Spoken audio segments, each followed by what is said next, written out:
Hey, good morning, everyone. Thank you for being here. We have a pretty full schedule today, and we are going to go ahead and get started. Chairman Baker is on her way and in traffic, I believe, but she will be arriving shortly.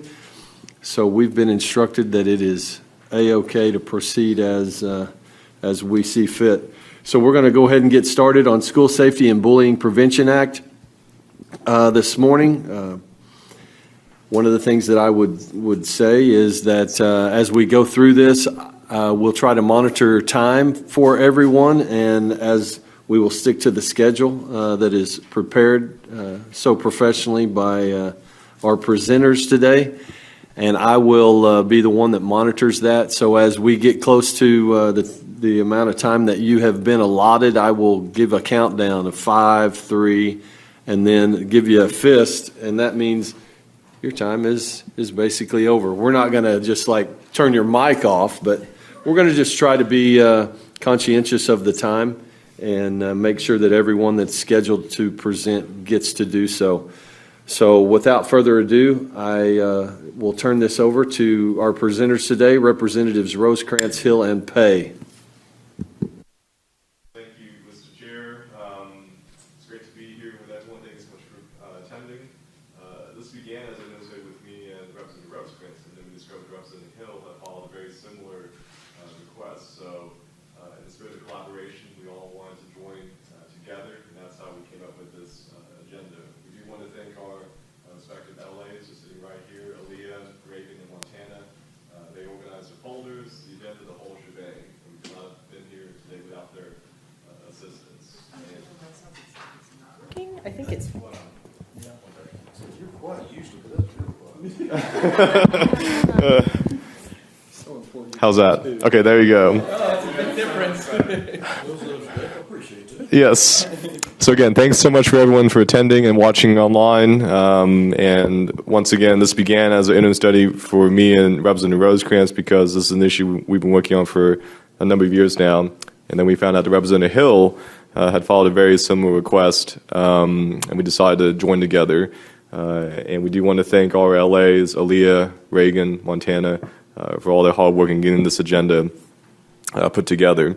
And this is an issue that's also personal to me. And when I was in school, I was definitely one who experienced bullying. And to work on policy related to helping those who are struggling with this and empowering our teachers and counselors with the resources they need to be successful in combating bullying, we want to make sure we do everything we can to look into this issue and find those solutions.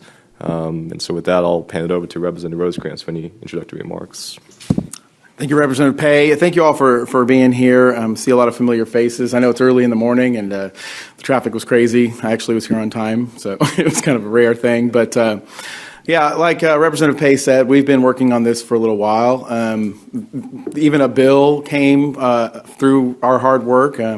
Senator Standridge's Senate Bill 222, I believe, and that's kind of where the base of where we're kind of beginning here. It actually had bipartisan support and made it to the governor, but it was vetoed, so we have some work to do still to try to figure out, where is where and how is how. So my why on fighting bullying, as Representative Pay mentioned as well, I was bullied. That's all you can say. From pretty much kindergarten on up, and it becomes a thing that kind of sticks with you.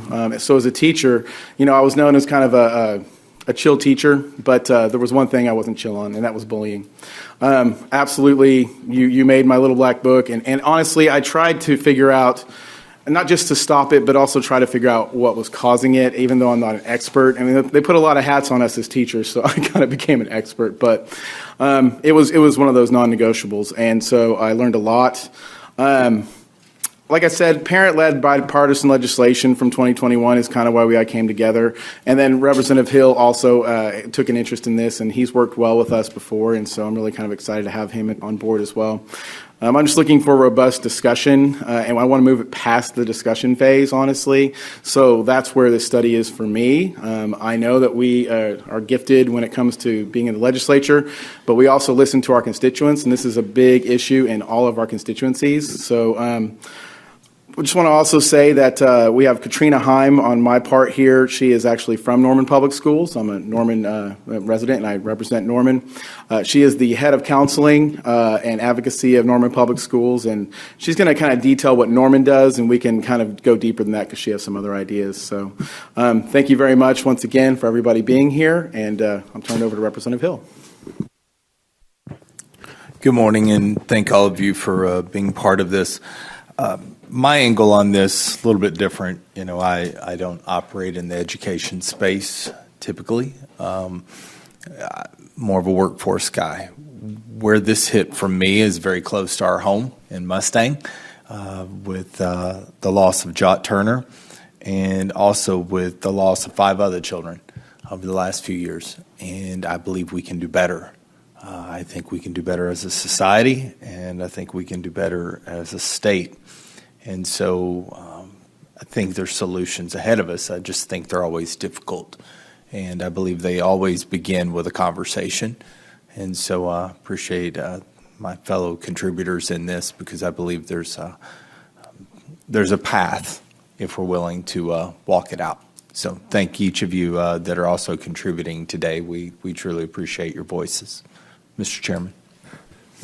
We'll begin with the first speaker. Yes. I'll turn that over to Representative Pay, but Mr. Speaker, you are recognized. Yes, and so we wanted to reflect on what's happened in the past couple of years in terms of legislative efforts and getting a piece of legislation passed. And I know someone who was very instrumental in those endeavors was Steve Lewis, former House Speaker Steve Lewis, and I want to give an opportunity to give us a recap. So Steve, Mr. Speaker, you're recognized. Thank you, Representative Pay, Mr. Chairman, and members. It's a pleasure to be here this morning. You know you're getting old when people start asking you to be the presenter of the history of an issue. Okay, that works. I came to this because I was representing a group of nonprofits that formed an association called the Children's Consortium, and one of the issues that they became interested in was the bullying issue. The issue of bullying first was passed in Oklahoma in 2002. Let me back up a minute and just set a little bit of a context here. I found something that I thought was really interesting that sets the context for the importance of this issue. These are some statistics that were put out by the American Psychological Association, and they say that approximately 40 to 80% of school-aged children experience bullying at some point during their school careers. That's quite a spread, 40 to 80%. So, but that's whether you look at the minimum or the maximum, that's a lot of kids who are bullied at some point. Of those, they say that 20 to 40% of bullying victims actually report being bullied. That's a pretty small number when you say that. If you take the lower number, you say that 40% of the kids are bullied, and then 20% of that 40% actually report it. That's a pretty small number of kids that actually report being bullied. They say that 5 to 15% of students are constantly bullied. 20% of students are bullied because of their refusal to engage in common sexual practices. And they say that 25% of students actually encourage bullying if not given proper education and support in anti-bullying techniques. And again, this is information provided by the American Psychological Association. So from a public policy standpoint that I think you're interested in, I think you would be looking at creating policy that makes it comfortable and feasible for a kid who's being bullied to report that they're being bullied, knowing that it would be taken seriously and that something would be done about it, and then establishing some sort of a procedure that ensures that proper action is taken. This is really, I've found in the last dozen years or so since I became involved with it, this is a really difficult, it's a really difficult topic to legislate. Seen two bills go down on the floor and one bill vetoed. So let me go back and start where I started to start, and that is that bullying first came to the law books in Oklahoma in 2002 when the Bullying Act was passed. It was it was not a big deal at that point in the sense of being controversial, but it was a pretty bare bones bill that got passed, and it defined bullying. I don't know if you can see or not. If you can scroll down to the definition, that would be paragraph C, and it's stricken in this. This is the first major amendment to the law, but to go back and see what can you read that? What page is that? It's page 2, paragraph C. It's stricken. Oh, okay. It defines bullying. I mean, let me say that the hardest thing that I found in dealing with this was to get the definition of bullying right. If you look at the definition that was originally passed in the legislation, it defined bullying as harassment, intimidation, and bullying means any gesture, written or verbal expression, electronic communication, or physical act that a reasonable person should know will harm another student, damage another student's property, place another student in reasonable fear of harm to the student's person or damage to the student's property, or insult or demean any student or group of students in such a way as to disrupt or interfere with the school's educational mission, and it goes on. You can tell that was a very broad net, and it took in a single act, and it took in almost anything and it required a lot of judgment on the part of a school administrator as to whether an act was bullying or not. And it just wasn't working very well because it was so broad that I think people just didn't want to use it because they didn't exactly know what it meant. So in 2013, and this is a bill that Representative Denny, who became Speaker Pro Tem, I don't think she was at that time, carried. And it was House Bill 1461 the first time in 2012, and it went down on the House floor by a pretty wide margin. I think it got 44 votes on the House floor. And it sought to change the definition of bullying to sort of narrow it, and also to establish a procedure that schools would be required to follow when bullying was reported. So that bill went down, and so the next year we came back with House Bill 1661, which you have up there. And unfortunately, I'm not sure we got it right here because we changed the definition, or I say we, I didn't have any, I was sort of promoting this bad idea, but the members, of course, voted on it, and the governor signed it. But anyway, the definition was changed, as you see in House Bill 1661, and it says bullying means any pattern of harassment, intimidation, threatening behavior, physical acts, verbal or electronic, and then it goes on. The next page to say directed toward a student or group of students that results in or is reasonably perceived as being done with the intent to cause negative educational or physical results. And it goes on. The key words there were pattern of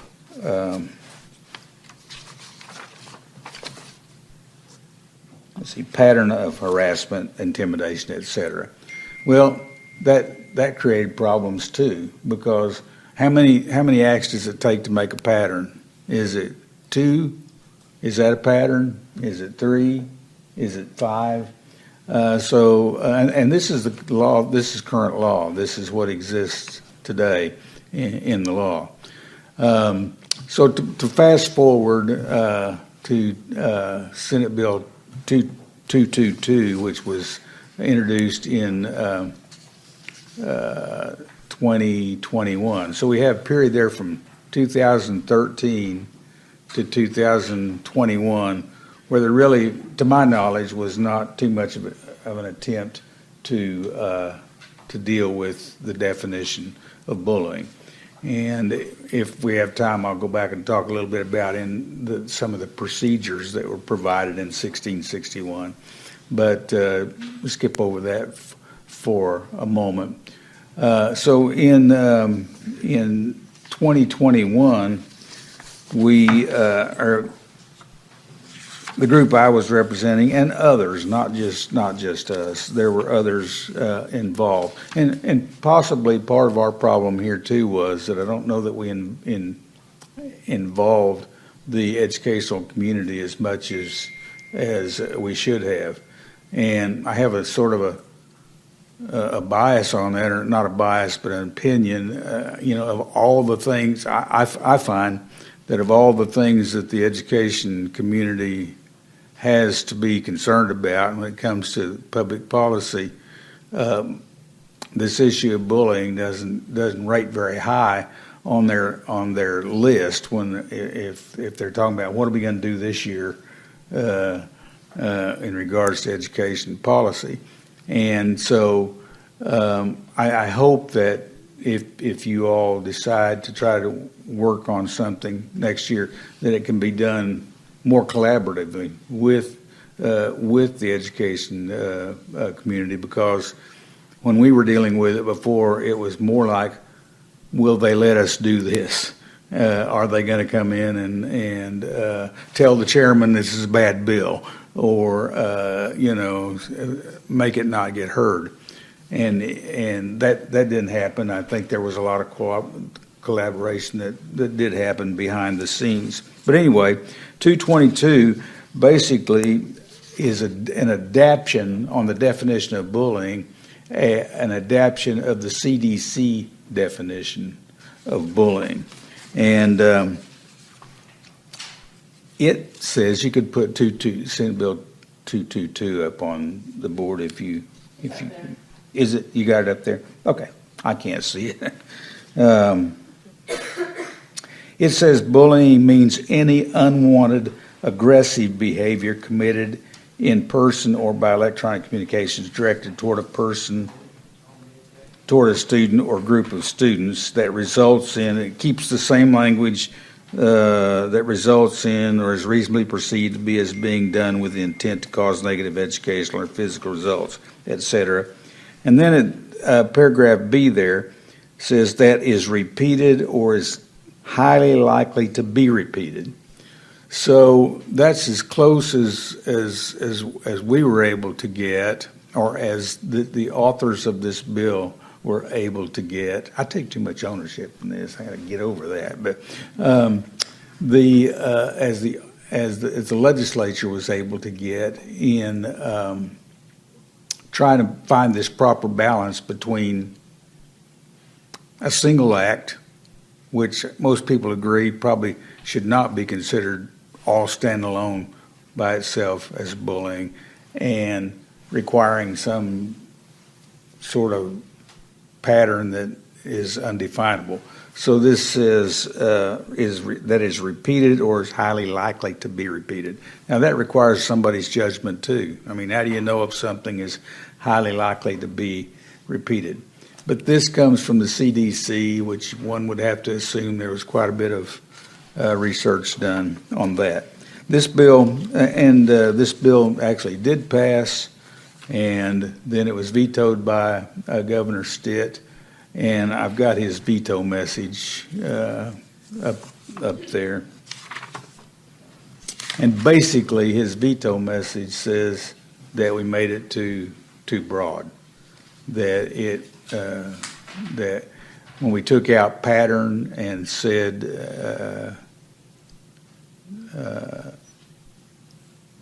that it might be repeated, that somehow we made it too broad. This happened at a time, and the other thing that happens too is you get all the sort of the cultural issues that come in to play here. There was some suspicion back at that time that this was directed towards race and that sort of thing, and so anyway, it got vetoed. So bullying is a pretty difficult issue for you all to face. Now then, the rest of the 1661 and 222 talks about process, and there's some really good things in 222 that talk about process. It requires the parents of the perpetrator and the victim to be notified within 24 hours. And if there is an expression of intent about suicide, that the parents be notified immediately. And that may be contained now in some other part of the statutes too. I'm not sure, but it was in 222, which was vetoed. So the process that was in Senate Bill 222 is a little cleaner than what the current law is, as far as requiring the school board to become involved. The board has to set a policy. They have to have a public hearing on the policy. They have to ensure that the students and the staff and everyone, including school resource officers, are educated on what to do when they get a report of bullying and whom to report it to, and what process needs to be followed. The current law is not bad on process, but Senate Bill 222 added much more specificity and gave schools real guidance to help them out in implementing the bill. So maybe I should stop there and see if there are any questions or comments or anything like that. Representative Lowe, you're recognized. Yeah, well, I appreciate you being here, sir. And you know, I had to go back and look. 21 was my first session, and I looked across the room. I'm the only one to vote against it. And there was one word in that bill that it kept bothering me. And as I was thinking back what it was, when it says unwanted. What is unwanted? Everybody has a different definition of unwanted. And that was the one word that kept bugging me under it, is I don't know how we define that. And I think you're exactly right. One of the early statements was said, you said defining is the hardest thing. And I wrote that down right off the bat because I totally agree. But do you agree that it's really hard to define what unwanted is? Well, it's very subjective. That's right. I think what you have to look at is the bullying, the kids being bullied, and make a determination of whether that's something that they were offended by or frightened by or unwanted. I agree with you. It's pretty difficult. I have a question. Representative Rosecrants, you're recognized. Yes, thank you, Mr. Speaker, for coming in and explaining the history. I kind of dug into it as well, as I was working on Senate Bill 222 as well. I have heard from others similar. Obviously, we know that the definition was an issue, and we tried to work with folks. I guess my question is, if it's not too broad and it's too sharp, what's the way forward? Like, how do we? Yeah, as I said, I think input from school folks because they're the ones that have to make this thing work. And frankly, I just don't. We've got a whole bunch of school people here, both on the committee and as an outsider to the schools, I always had the feeling that you were having to force the schools to do something that they didn't want to do.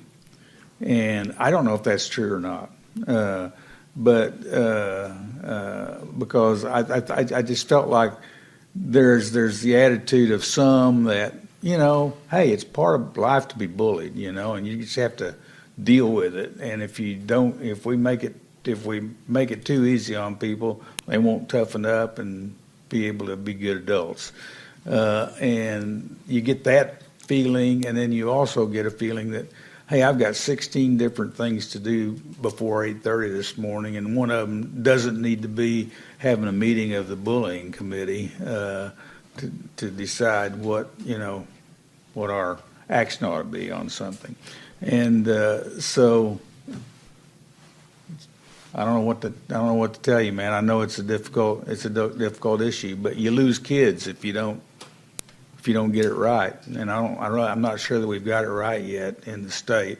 But you not only lose them to suicide, but you lose them to just not being successful in school and not being successful in life then after that, because they couldn't get the attention of somebody that they needed to get the attention of. And so the public policy to make that work is pretty tough, I know. Are there any other questions? Representative Johns, you're recognized. Thank you. Thank you, Mr. Vice Chair. Thank you for being here today. I appreciate the information. I could go into this quite a bit. I bet you could. As a former vice principal and principal. But I have a simple question for you. You said in 2013 there was a House bill that went down. What was that number? I didn't. It was 1461. 1461. Yes. That was in 2012. That was the year before 1661 that is current law passed in 13, and there was a similar bill in 12 that went down. And then For follow-up? Could you explain, and maybe you did, could you explain why you think that bill went down? Did you say it's too broad? Is that what? It was one of those things that flew through the committee, and so you didn't think you had a problem. It got out on the floor, and I think somebody asked a question, and you know how it goes out there. Sometimes it just goes south. And I think that, but I do think that there is just a general feeling sometimes that, what are we doing here? This is an issue that you really can't do much with, and you just have to learn how to live with it if you're a kid. And I think that kind of took hold, maybe. Madam Chair, you're recognized. Good morning, Steve. Good I morning, apologize Madam for being tardy this morning. Tardy, we're in class. So I will tell you that part of the conversation that has come up the past couple of years has centered around social emotional learning. For whatever reason, it has become a negative. So that was something that we dealt with anytime there was something within a bill and someone construed that we were dealing with social and emotional learning. It was a negative, and we knew once we hit the floor with it, it was going to really be attacked. So how much do you think this becomes tied to social and emotional learning, and how do we educate those that there is really nothing negative with that? Can Can you expand on that just a little bit for us, please? I'm really glad you brought that up. I mean, I tried to bring it up by talking about cultural issues, but I didn't want to be the one to say that. I mean, I really think that it's the social and emotional learning, and also back when 2222 was passed, that's exactly when the CRT thing got started. I remember talking to you about it, and you said they're talking about CRT, and I said I didn't even know what it meant. I never heard of it, critical race theory, and so people were getting the idea that somehow this was related to that you could, that say a member of the majority race could get in trouble because they said something to a minority, and somehow that would be considered bullying, and that got all wrapped up in it too. So, and then of course the gay issue, a lot of gay kids get bullied, and so if it looks like you're trying to protect there are some who feel like that's not a good thing to do. And so it really does get wrapped up into that. And the social emotional learning, I don't get that myself. I mean, I kind of thought that's what it was all about, was social emotional learning is what you do in school. But somehow that term has taken on a meaning that's difficult to deal with. But yeah, it's tough, but I don't really mean to be negative here. I mean, actually the bill passed. You all passed 222, and it really, I think, it's got a lot of good stuff in it. Representative Lowe, I appreciate the fact that a reasonable person could have a problem with it, but when it got right down to it, I don't recall what the vote was. If you looked at 53, yeah, see, there you go, 53. Not too many bills passed like that, so it's hard, but it's worth it. I mean, and it does need some work. And I was involved in what's now the current law, and I will tell you, it needs to be fixed, I think. Seeing no further questions, I will now recognize Representative Hill. Thank you, Mr. Chairman. First off, as the Mustang team, if y'all would like to come on up to the table, to the podium. I'm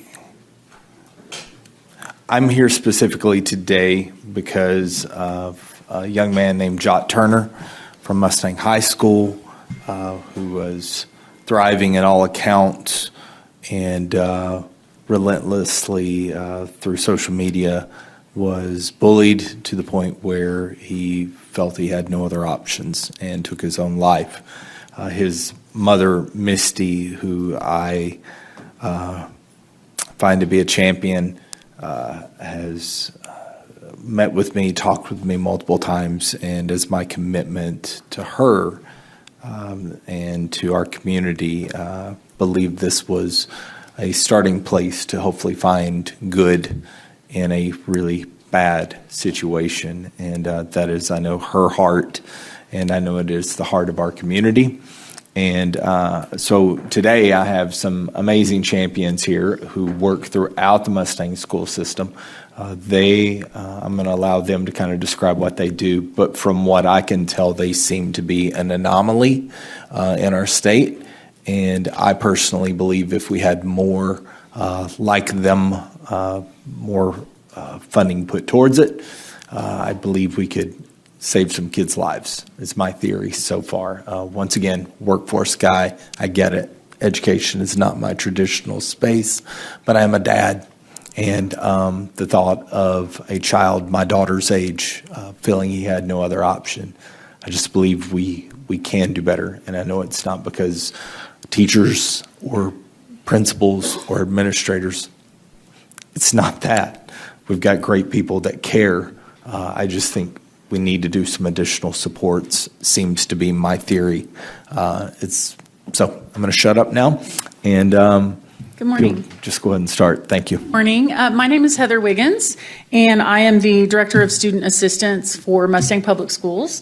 Thank you guys for letting us be here today. I know this is a rough topic to discuss. One of the things that we do anytime there's a crisis in our district, we are there, hands-on, working with kids, working with families. And unfortunately, the bullying issue is becoming a little bit more and more prominent, and, losing a child is a really worst case scenario for a consequence. And so this is something that we feel very passionately about. Just a little bit of background on us. Our team actually started, thanks to Katrina Heim. I didn't know she was going to be here. So, but in the 2019-2020 school year, she actually wrote a huge grant for the Victims of Crime Act. And so even though the terminology is not bullying, the team literally was started as a response to victims. And victims of crime can include a huge variety of things. Now, luckily, we were also, this is a lot of districts in the state, we were given COVID relief funds to expand our mental health teams. And that was a 3-year grant. It was called Counselor Corps. And so that is where a good majority of our team came from, was originally through that grant. And luckily we are in a district that values mental health, and we know that a child's mental health is just as important as their physical health. And if your mental health is not in a good state, it doesn't matter what else is going on, you cannot be successful. And we feel very, very passionately. That's kind of our vision, and that's our guiding principle. We have been able to continue those services, and that means the absolute world to us. However, that being said, we do feel like sometimes our hands are tied.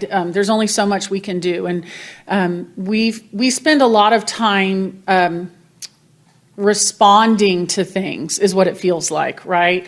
So we come in after the fact. So our team, we work with victims, we work with bullies, we work with kids who have a rough home life, we work with everyone. We have 14,000 kids in our district, and every single one of them potentially can have access to our services.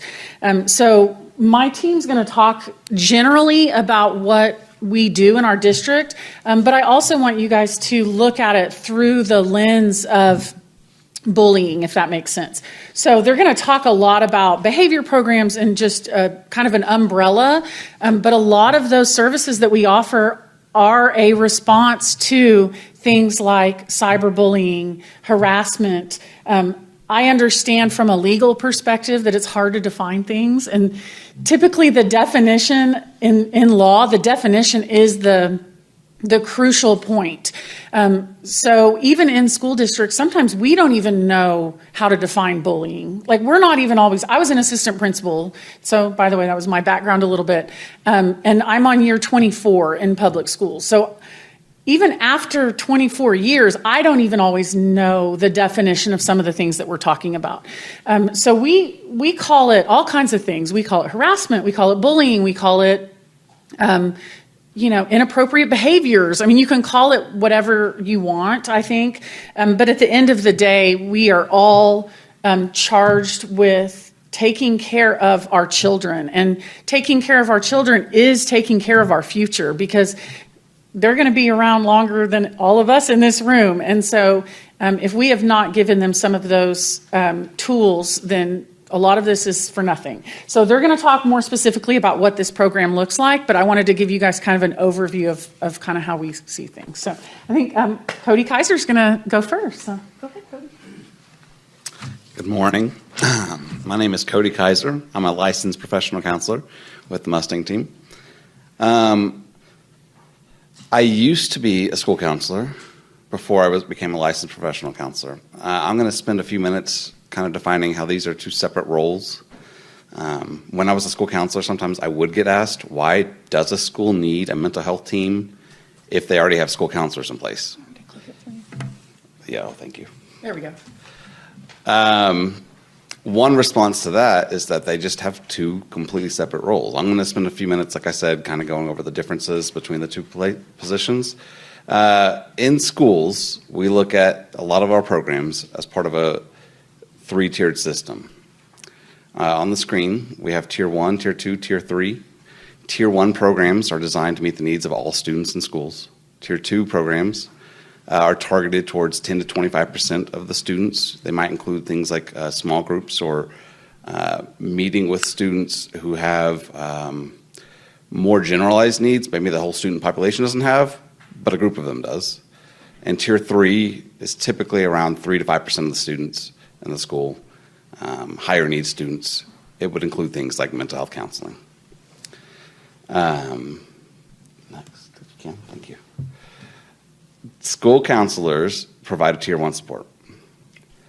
They are in classrooms, they meet with any and every student, they are involved in kids' day-to-day activities, and they're always there. The American School Counselor Association recommends a student-to-school counselor ratio of 250 students per one school counselor. In Oklahoma, the average school counselor to student ratio, or student to school counselor ratio, is 411 students to one school counselor. You can see with that they have many students they are serving. They have many needs they are meeting. Based on the school level they are at, they have different things they are doing, and many tasks and many students gives them very little attention to, sometimes can make it difficult for them to meet specific needs. Here are some things school counselors could be doing. At intermediate, middle school, and high school levels, scheduling classes takes a big precedence. Guidance lessons in classes, small group counseling roles, being the 504 coordinator for their school, state testing coordinator for their school, which can take them a month from all their other duties, and it can take a month for them or more in the spring and pull them from other duties, pull them from meeting with students completely. Meeting with students for conflicts, behavior issues, individual needs, ICAP and other career planning programs, suicide prevention curriculum for the school, collaborating with administrators, teachers, students, families, advocating for students, school duties, more. When I was a school counselor, my daily schedule could look kind of like anything. I would have a general plan when I come to school of maybe I need a 504 to do, and I have this meeting to attend. But really, it could be interrupted by anything at any given moment. I could do morning duty, after school duty, lunch duty. I would have students who are having fights or conflicts. I would talk to parents about missing grades. I would talk to teachers about how does the student make up this test, pull in the student, help them figure out how to prioritize their missing work and get grades up, or what credits they need to get for next year, and what the classes they need to do for helping them meet the need of getting into like a VOTEC program. I mean, my job asked me a lot. Bullying was part of that. Dealing with students in that case was part of that. Currently now, as a mental health practitioner in a school, I meet with students, 5 to 7 students a day. I provide therapy services for them. I lead a counseling group each week. Just yesterday, I was able to meet with a student who was being bullied yesterday in class, and I was able to collaborate, me, the student, and the school counselor, and talk about what the issue at hand.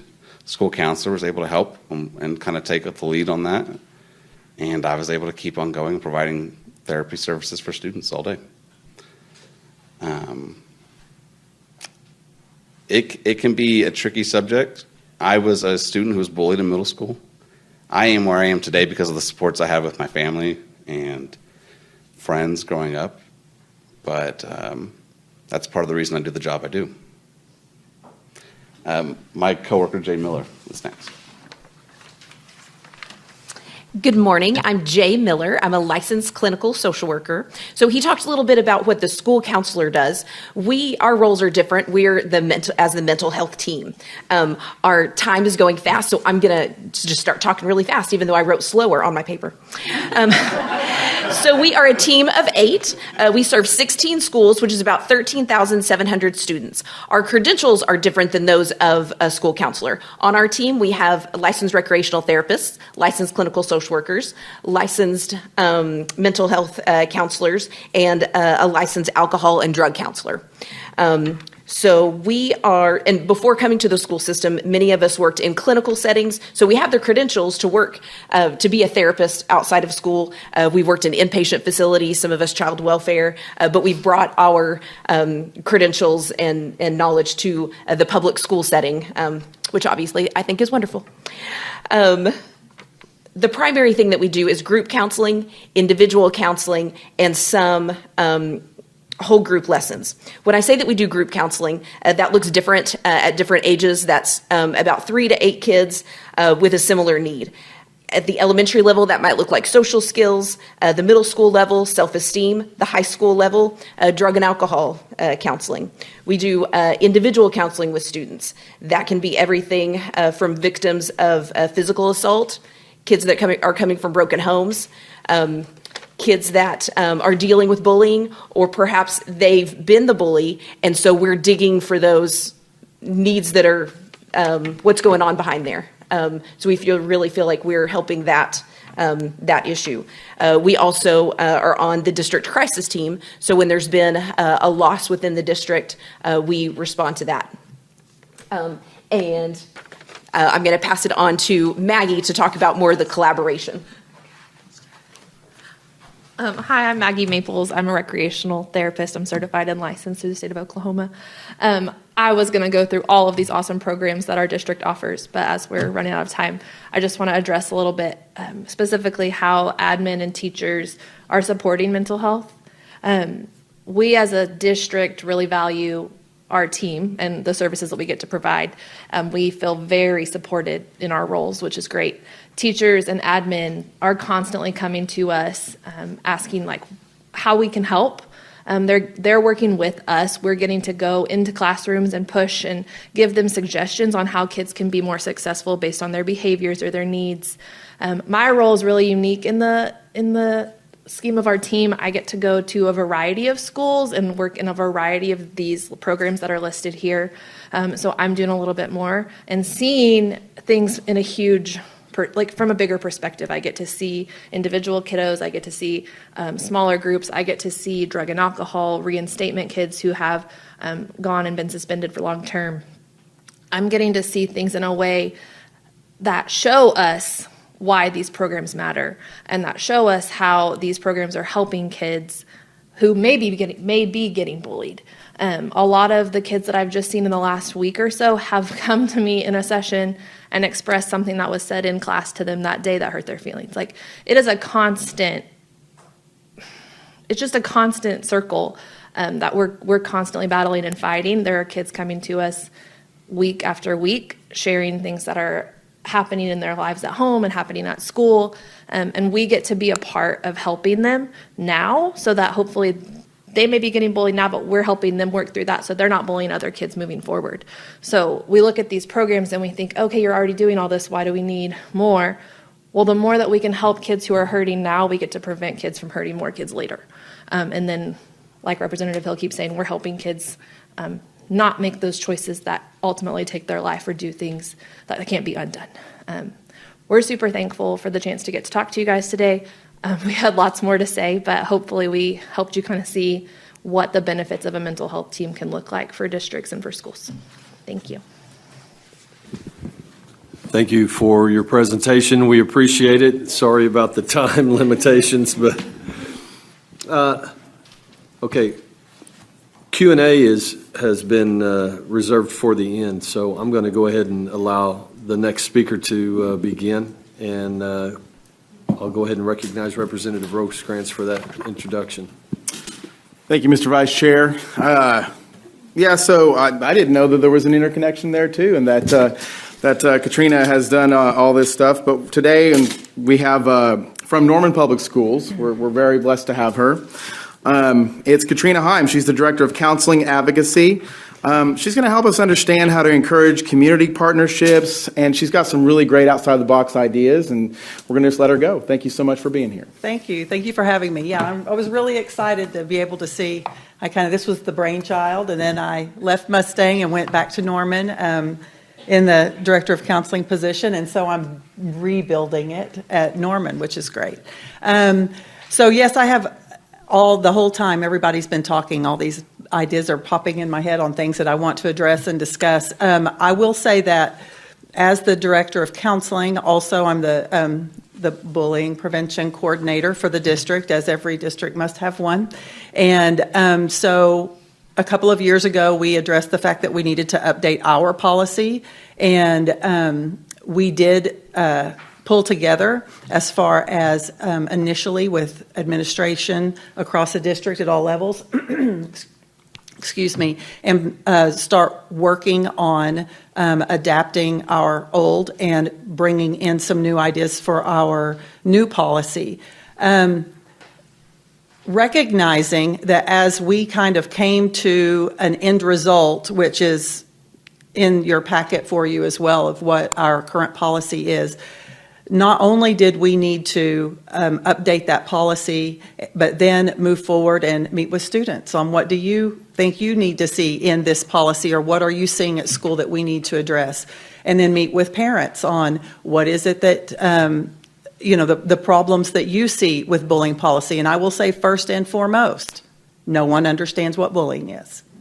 And you will see oh my goodness, if I'm going to have to do technology. Okay. In the bullying, I put the legal definition, or what we have for the most part. Obviously, adding isolated action not involving pattern may also constitute bullying based on its severity. We added that in our policy, but it is really vague and out there. You'll see that I also highlighted or bolded certain words to help our administration try to narrow the scope, which is causing negative educational or physical consequences, but also disrupting and I love that we have all these legalese, as far as words that are in the gray area all the time, but in such a way, oh my goodness, I'm going to have to turn around this way, to disrupt this is year 32 for me, so that's why I need glasses. But anyway, disrupt or interfere with the school's educational mission or the education of any student. So I just want to kind of build a little bit of a parallel for you in that as an administrator, we're looking at how is this behavior affecting the education of this child? How is this behavior interfering with our educational mission? And in order to elevate it to bullying. In training administration, we look at, is this a conflict? Is this a conflict between two students, and how can we resolve that conflict? Is this rude behavior or mean behavior from one student to another student? You have to sit here and think of first graders all the way to 17-year-olds. Obviously, rude or mean behavior looks a lot different. And then once we address that behavior, does it continue? And if the behavior continues and it's reported and we are aware, then we can elevate that to bullying. And I think that is in some ways oversimplifying, but it needs to be simple because it's too complicated to say, okay, does it meet the rule of, because everybody in this country uses bullying. I'm being bullied, you're being bullied, everybody's being bullied. And we are diminishing what bullying truly is. And when we have a student like Jock, is that his name? And that takes their life because of being bullied, truly. And we go, but was it interfering with his education? I have no idea, but I know he was bullied and he took his life. Do we have staff that any student, whether it is happening in education or whether it is happening on the outside because we have a culture of saying really hateful things online, if we have staff at every single school that people feel comfortable with, students feel comfortable with telling, I got something going on, and we can address it, whether it's school related or not, then we could save a lot of kids. But if we get stuck in having to define the word bully, oh, I'm sorry, Mom, but that doesn't fit our definition of bullying, but they were rude, so we'll address that. Parents don't want to hear that. And so then we have to also work with administration on how to have engaged conversations with families on what this behavior is and how we are going to stop the behavior, whether we're doing a full-blown bullying investigation or whether we can determine and what's going to happen next if it doesn't stop. Ultimately, we want our children to feel safe at school. Okay, I told you I could go. Okay. So when we did our policy, we looked at and understand also a 6A school. So a lot more kids, a lot more staff. Bullying prevention leads. That was suggested through best practices to have bullying prevention leads. We have 24 sites. So we have multiple sites that have a bullying prevention lead at that site. And those leads are typically either a counselor or a teacher in the building, a lead teacher in the building that holds administration accountable to bullying investigations.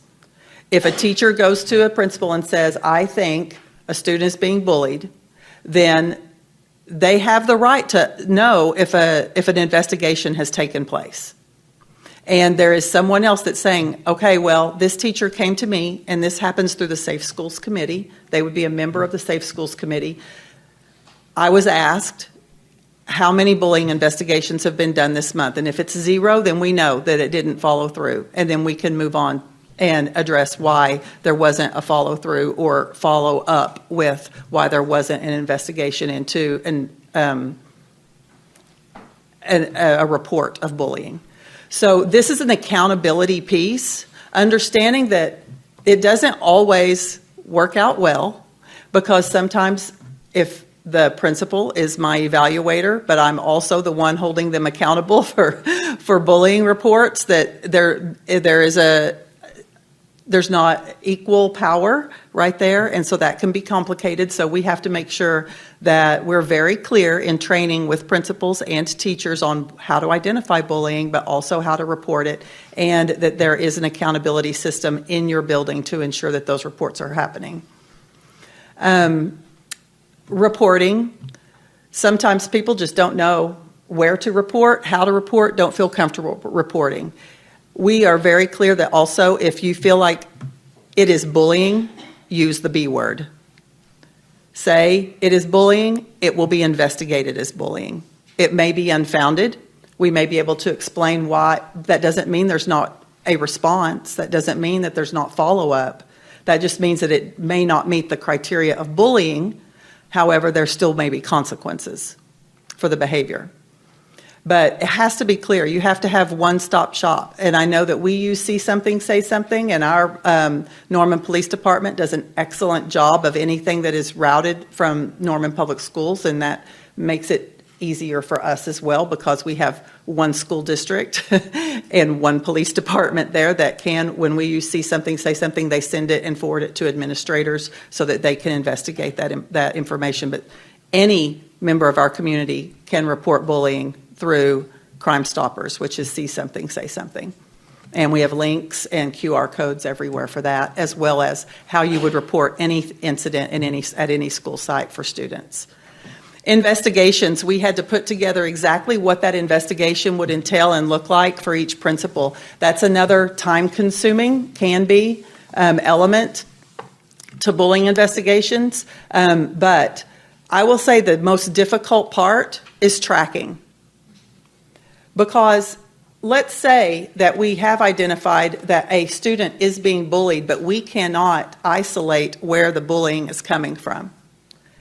If we don't have a system that can track that there was a bullying event, even though we don't have an offender, then we don't know, moving from year to year, from moment to moment, how to support the student who has been bullied over and over and over again, even when it's coming from different areas. We had to create a database inside our district where we can track that annually, year to year, and we can track victims and we can track offenders. So if there's been a bullying investigation but it was unfounded and there was a specific offender, because we could not prove it, we couldn't get to it, but then it happens again, and then it happens again, even if it's different students, walks like a duck, then it's bullying. You're a bully. This behavior will stop. This is the 4th investigation I've had into this. More than likely, and our definition does support, more than likely by a reasonable person, this is happening. And that gives us, but that documentation gives us the ability to follow through because we've done our due diligence in investigating. And then response. We have to really look at how we are responding, and is that always in a punitive measure? Not necessarily. You have to take into consideration kindergarten, pre-K, all the way to 12th grade. Sometimes our response is education. Sometimes our response is parent engagement. Sometimes our response goes to suspension. Sometimes our response is, let me connect you with a counselor. So on both sides. So we had to get away because our previous policy was written very punitively, where people felt like if their child had been bullied, then the offender would no longer be in the school. And that's just not possible because it's very different. I mean, sometimes it is, depending on the severity. But for the most, we just have to be able to explain what our response is. Again, communication. When you change a bullying policy or update a bullying policy, you have to communicate with everybody, all students, all teachers, all principals, all community members and parents. How do they report? What does it look like? Because, like I said, everybody uses the term bullying all over the place, and so there's an assumption that we are all working off of the same understanding of what bullying is, and it's different. And so we have to do some education so that when it is reported, not only do we understand, but every principal, every assistant principal in our district can explain the process, can use language that is supportive yet educational for the family so that they feel like ultimately we are protecting your child. But in this, it may not be considered bullying, but we are still responding.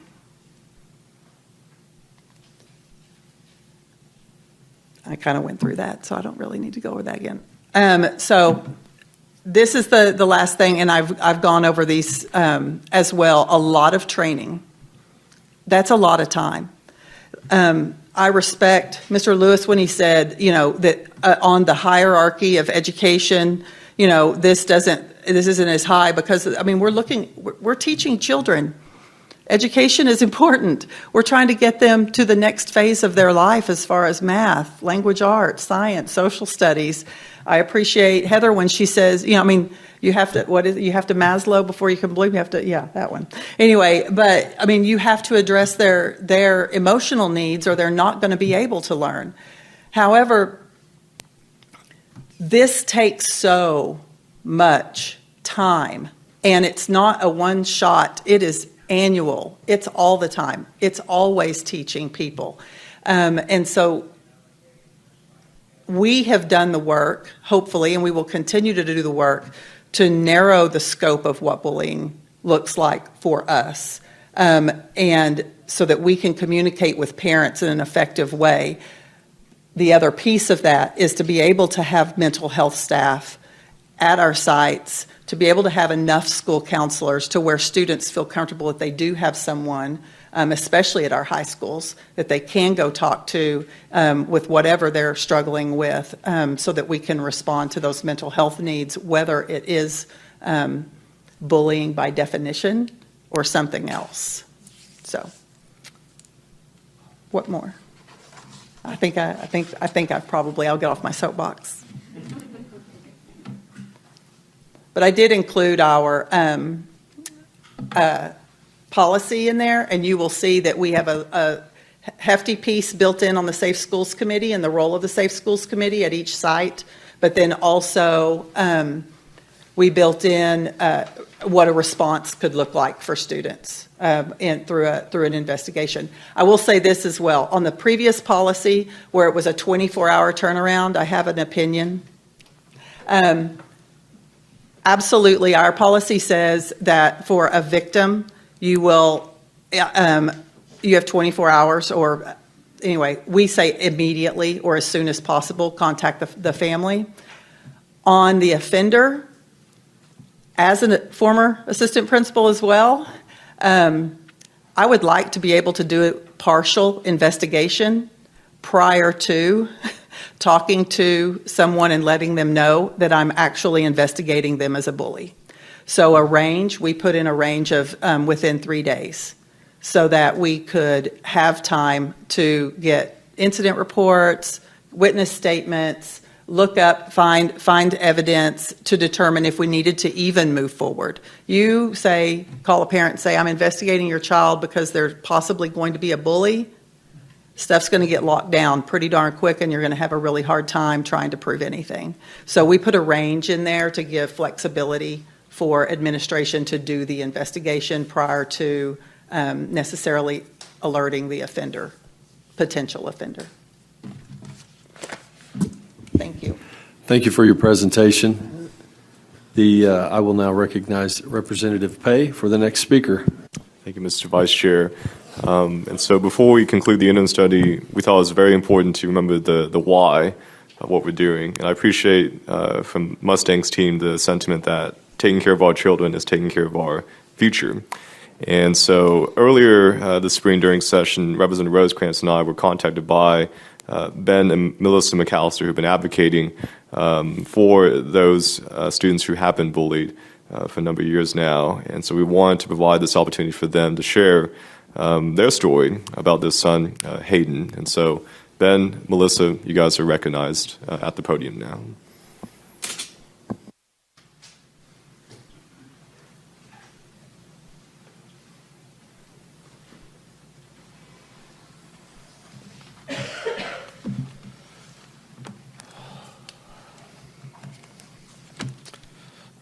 First of all, please bear with us.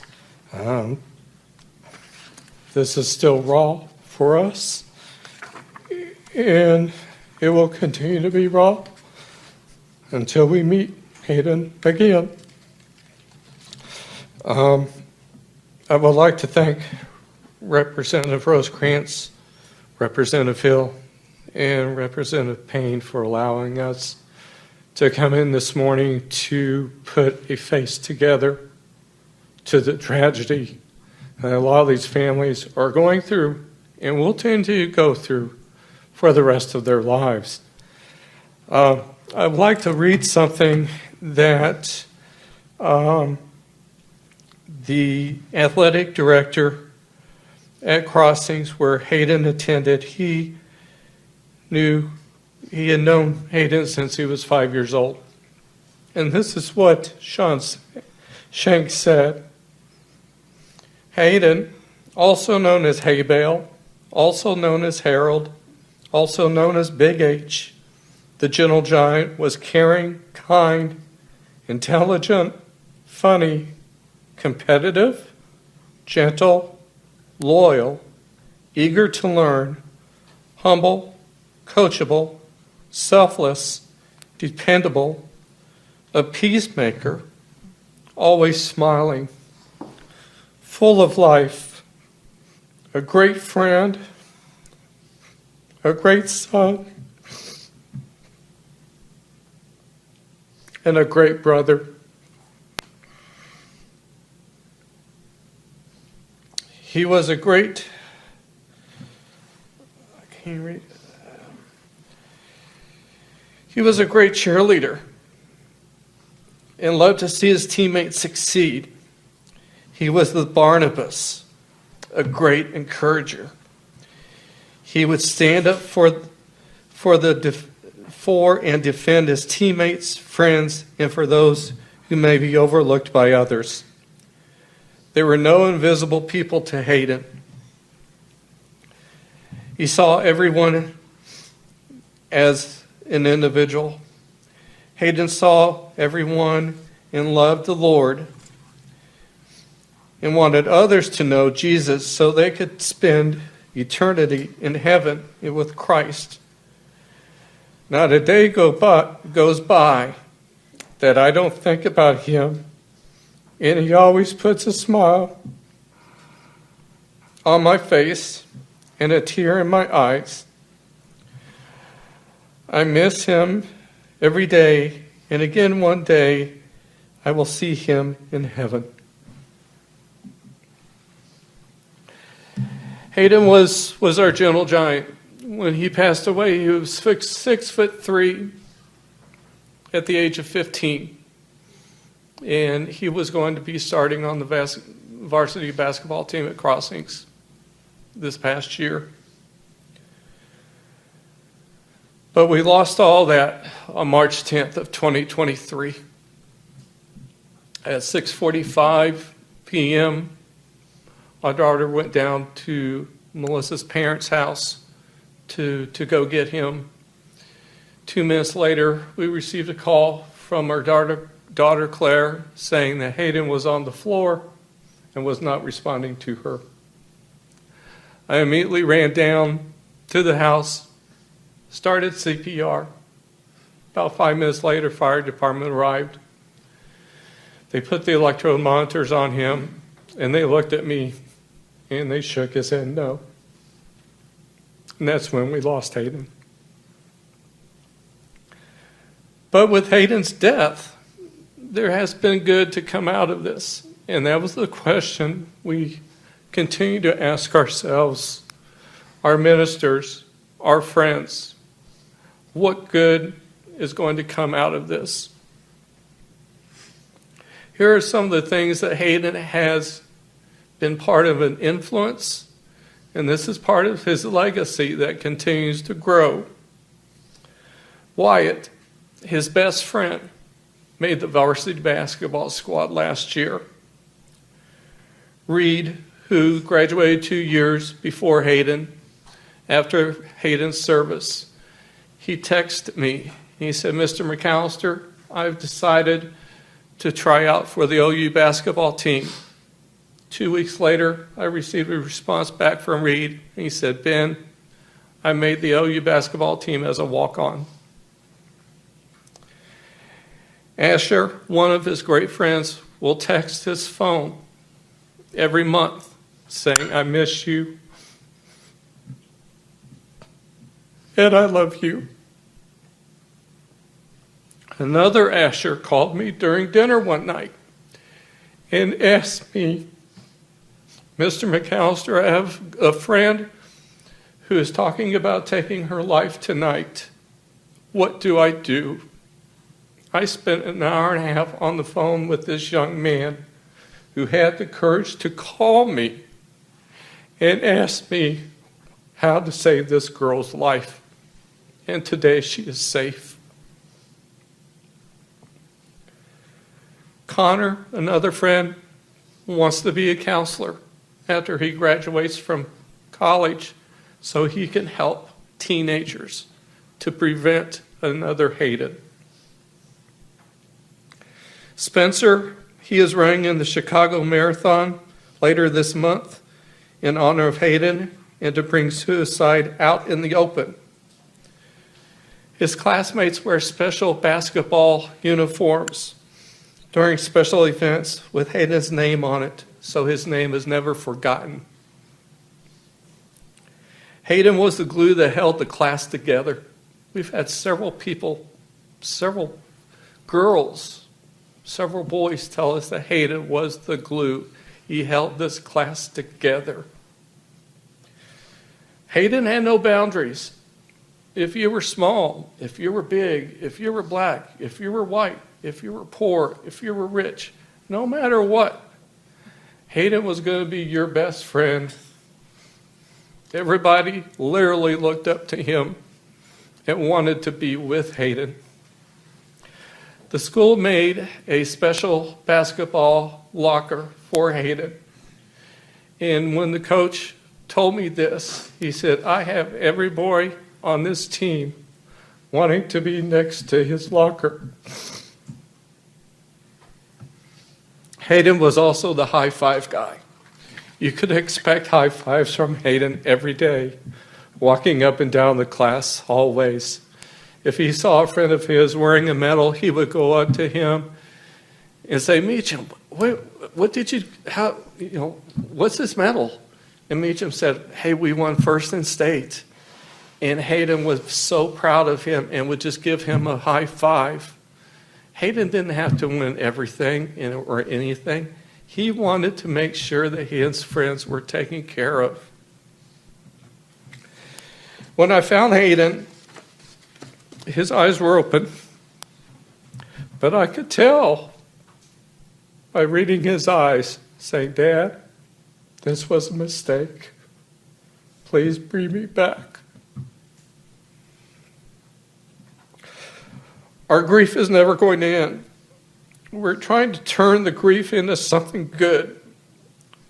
Everyone will ask us, what's driving you to do all of this? Simply, we say, Hayden. Hayden is wanting us to do this. Melissa, she raised over $1,300 for the American Foundation of Suicide Prevention in a recent walk that was in the ballpark area downtown. Melissa will begin volunteering at the Children's Center as a koala care giver that will be rocking the babies at night and comforting them. She was also tasked to present suicide information with her company, and she can tell you a little bit about that. So, my name's Melissa McAllister, and I'm the proud mom of 2 children, one here at OU. She's doing great, and one in heaven. And I was asked last week, I work for a big company, I'm not going to say which one, but it's a big one, and we have to talk it out on Tuesdays. It's part of our region, and it can be a matter of subjects, but mental health is one that keeps coming up, even in a huge corporation. And they asked me if I would speak about prevention of suicide because it's still Suicide Prevention Month. And I'd lost my brother 8 years before to suicide. So I knew it was going to be hard, but it was very cathartic. And I didn't know we could send a presentation, but it's hard to see this, but it's a couple. And it's very representative. When you lose a child, but I was able to speak to people, and I had several parents that called me individually about their child being bullied. And I know that suicide's a very complex medical condition. It's not just one thing, but it's a buildup of a lot of things. And there's also genetic and all that. But my company has very strong no bullying words throughout their documents, and there is absolutely no retaliation. I mean, it's very cut and dry, and that's what I would like to see for that kind of language, because these kids are going to go on into the workforce, and you can't allow them to be just, pinging off the wall, saying crazy things and not being nice, because that's not going to work in the real world. It'll get shut down. My company will shut it down swiftly. It'll be gone. And I know that there's more grace that we need to give with kids because their brains are growing, their prefrontal cortex hasn't developed. And I think that's what's so scary about suicide with these kids is that they don't have that look back of, well, I do, or I have stepping stones where I've seen God has helped me through life. They don't have that. One of Hayden's best friend, Wyatt, his mom, is one of the counselors in Piedmont, and she only has 1 grade. And she walked in the walk, and I asked her, she's got 4 boys, so she is so busy. And she said, I asked her, how's it going? It's only been like 2.5 weeks of school. She said, we've already had 3 that had progressed to the point where they needed to have the police called and be put down in a mental hold. 3 in the first 2.5 weeks. In 1 small grade, it's their 7th or 8th. And she told me a story that really had an impact, and I want you to really think about this, is that these teachers work so hard. And everything you guys said, I'm like, yeah, you got it. Because these lives are worth saving. because one of the boys that Amy had reached out to help with said, I just want to save you on the last day of school. And she said, well, what do you mean? He said, that day that you talked to me, that was the day I was going to go home and take my life. And she just was like, she said, but you said you were proud of me for coming in and talking. And she said, no one's ever said to that poor child that they were already 13 years old and no one was proud of them. Not a family, no one, but her. And he came back and told her. So that's why it's important. That's why we fought for Crossings to get a mental health counselor in the middle school. And they finally did it.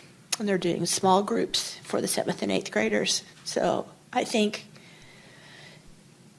community and connection is so important. But there's also, a lot of these kids just, they don't have boundaries. And we know that healthy kids do very well when we have good boundaries for them, healthy boundaries. And I really loved everything that she said, and I think that's a really good blueprint that could be very successful. And I also know that the Norman schools did the Youth Shine. And we went to that, and it talks about the whole mind-body experience. But mental health is physical health. And if your child, and Hayden hit it, and I found a TED Talk, and it's about hidden depression and how people can really, really mask it. And, you never know, is it just mental or teenage being a teenager, or is there something more going on? But Hayden, he was that hero. He always never could remember the girls' names in his class because he was just basketball and be with the boys and all that. But let me tell you how many kids from even the grade school that still knew Hayden, how many notes I got from kids that on the very first day, he knew that they were new. He would go over there and say, hey, my name's Hayden. Do you want to figure out where your seat is? He would do that. And he was so big. He wore a size 18 shoe when he passed. Big feet, and he was still growing. But he really was a gentle giant. He cared for a lot of people, and I think sometimes that, too, is like who was taking care of him. He shouldered a lot of responsibility, and he was a very empathetic person, as I am. But talking about other things that we've been doing is my husband's also involved in Heroes in Waiting, which is an anti-bullying program that has free curriculum that goes out, and they're developing it for even younger and for older kids, and they also do school assemblies. Because what it's about is the hero in waiting. So it's for those kids that observe, and they're like, that's not right, you shouldn't say that. Hayden was that person.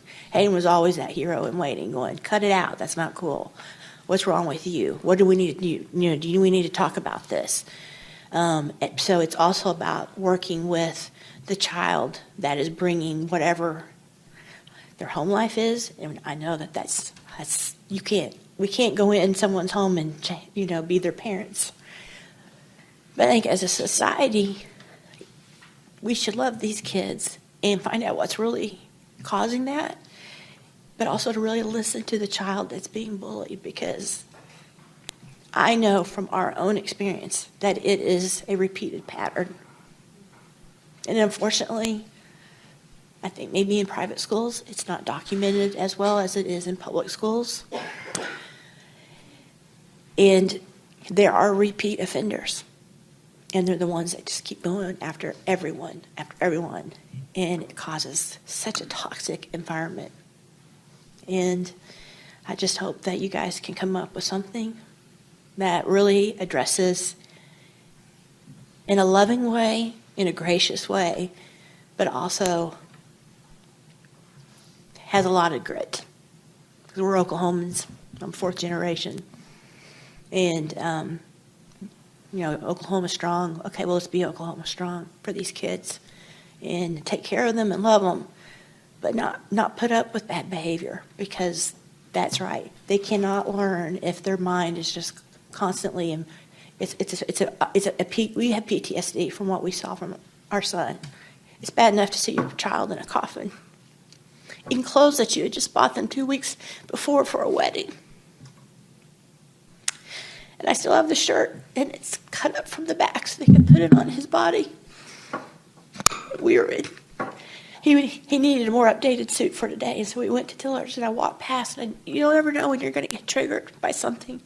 And I saw the brand, and I just saw that moment of him coming out of the dressing room going, don't I look smart? I'm going to be dancing and having fun.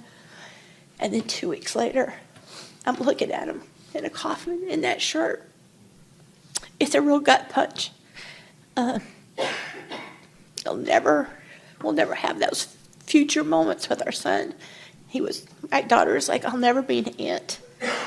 She will with whoever she marries, but she was really looking forward to being Hayden's kid's aunt. And I don't think it's really hit her yet because she's just been so busy. It happened her senior year.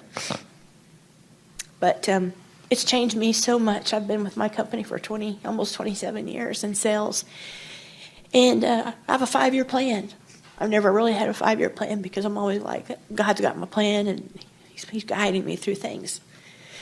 But I'm doing 2 more years of healing, and then I'm going back and I'm going to get a master's in counseling. I don't know if I'm going to specifically go into the kids. I think maybe I might be more into grief because there's not hardly any grief counselors around. And I understand the depths. I'm like, when you think rock bottom, you've hit, and then you go, oh, there's a basement to rock bottom. And I mean that in a sense of some levity because Hayden was probably one of the funniest persons you could ever meet. He was an old soul. He loved to dance, danced in his high chair. I could just bop a song and he'd be grooving. And so I know he's up there. When we drove in to see him for the first time at the funeral home, we pulled up in the parking lot and I looked across the street and I saw the Children's Center. And that's one of my accounts. And I was like, I don't think I'm ever going to be able to go back into a pediatric office again. How can I? And God just, like a thunderbolt, sent me a vision. I don't know if you've ever seen it, but it's a man had made a tombstone for his son who had never walked, and he was in a wheelchair, and he's like being raised up by Jesus, and he's standing. And I had that flash through my head, and I looked at my husband, and I said, Hayden's going to be up there, and he's going to teach kids. He's going to teach them how to have fun and be a light and have fun and play basketball and run and show him some great dance moves. That's what I thought. And so it's taken me a while, and it's a long process to become a person to donate their time at the Children's Center. But what do you do when you thought you had 4 more years of high school with your child and 4 more years of college and all those other years? I have a lot of mothering left in me. I can't wait to rock babies and to read children and play games with them. So that's what fuels us, our faith, and also what we want to do for Hayden, because that's what Hayden was. He was such a positive person, but he got bullied in just